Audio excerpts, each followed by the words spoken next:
pour, euh,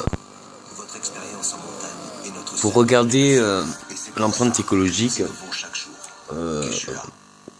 Je veux remercier les dernières vidéos là, qui étaient en relation avec ma publication. C'est beaucoup plus pratique déjà pour travailler, pour réagir. Donc vous avez une empreinte écologique basée sur le nombre de personnes et basée sur la surface. Votre questionnement est la surface. Du moment qu'on fait une expansion des villes, comment on peut résumer la production qu'on a besoin, enfin le besoin, l'empreinte écologique par rapport à la surface. Il y a quelque chose qui me vient intéressant là, du fait qu'il y ait toutes ces catastrophes naturelles. Ça casse vos toitures. Bon, c'est quelque chose de très désagréable. Mais qu'on peut s'en servir tout à fait bénéfiquement dans le sens où chaque maison étant cassée, à quoi ça sert de faire des toits en pente si quand il pleut, ça remet l'eau dans les rues, alors qu'il y a déjà de l'eau dans les rues s'il pleut.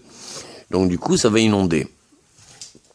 Alors que vous verrez que la plupart des toits d'immeubles sont complètement plats. Et en plus, vous y avez mis un isolant moitié alu, moitié goudron, qui fait que c'est étanche. Bon, ben c'est magnifique, vous avez fait des bacs, il ne reste plus qu'à mettre de la terre ou des... pas des composts, mais des substrats, pour faire de l'hydroponie naturelle. Alors, le principe de l'hydroponie, c'est comment ça s'appelle, un substrat qui va tenir la plante. Et l'hydroponie, c'est un circuit fermé d'eau, donc c'est une fontaine, tout simplement, qui va irriguer toute la culture. Donc si c'est une fontaine, c'est un circuit fermé, bon ok, et si c'est un circuit fermé, donc ça demande que de la gestion.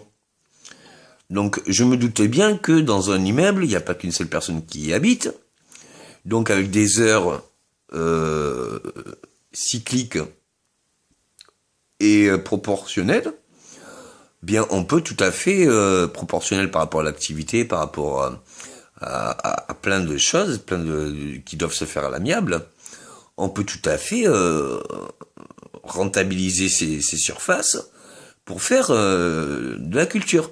Vous allez me dire, mais on va pas cultiver les légumes en comment ça s'appelle, en ville, parce que justement c'est trop pollué. Je vous dirais, c'est pas une question de pollution, puisque la plante a besoin de CO2, elle se nourrit de CO2, donc c'est son booster quoi. Elle se nourrit de son CO2 et le transforme avec la photosynthèse comme oxygène. Mais nous on a besoin d'oxygène. Et après, toujours est-il que même si vous le plantez à 50 km ou 100 km des villes, dans les champs, vous vous rendez bien compte que le vent, lui, il n'a pas de barrière. Ça veut dire calculer le nombre de kilomètres qu'il peut faire à l'heure, et vous allez voir que finalement, ben oui, pourquoi ne pas planter en ville, puisque de toute façon, le vent amène toute la pollution dans les comment ça s'appelle, dans les champs, 1 heure, 2 heures, 3 heures, 4 heures, 10 heures après. Donc du coup, il faut quand même compenser le cercle de la vie, c'est-à-dire que c'est les arbres qui appellent l'eau. Ils les appellent. Ouais, ben c'est nuage.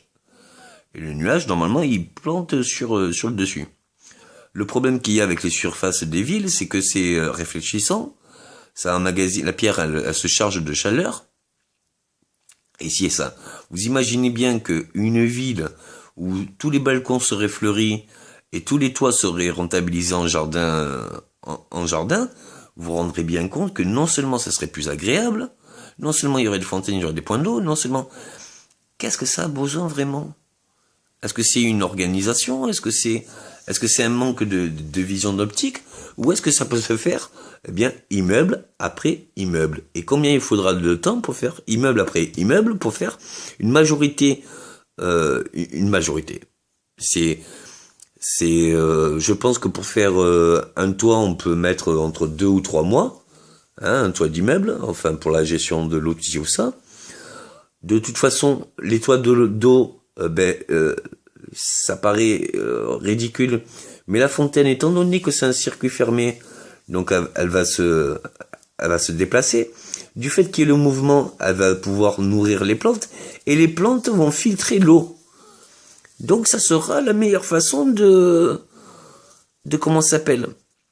La meilleure façon de traiter l'eau. Localement. Position locale. Donc du coup, si vous vous rendez compte que vous changez vos habitudes d'aller au sel, hein, que vous prenez une version plus africaine, vous vous rendez bien compte qu'avec une bouteille d'eau, ben, vous n'aurez pas de papier, vous n'aurez pas d'agent de... Enfin voilà, si vous réduisez totalement, si vous réduisez totalement les effets, les surjoues synthétiques de produits, les produits synthétiques, eh bien vous pourrez même rentabiliser le tout à l'égout. Donc du coup, et ça pourra servir d'engrais. Faire mieux, je vois pas comment on peut faire mieux. Ça demande juste de la gestion. Faites l'expérience sur un immeuble. Si ça marche bien, un immeuble, au bout d'1 an, vous pourrez faire toute la ville.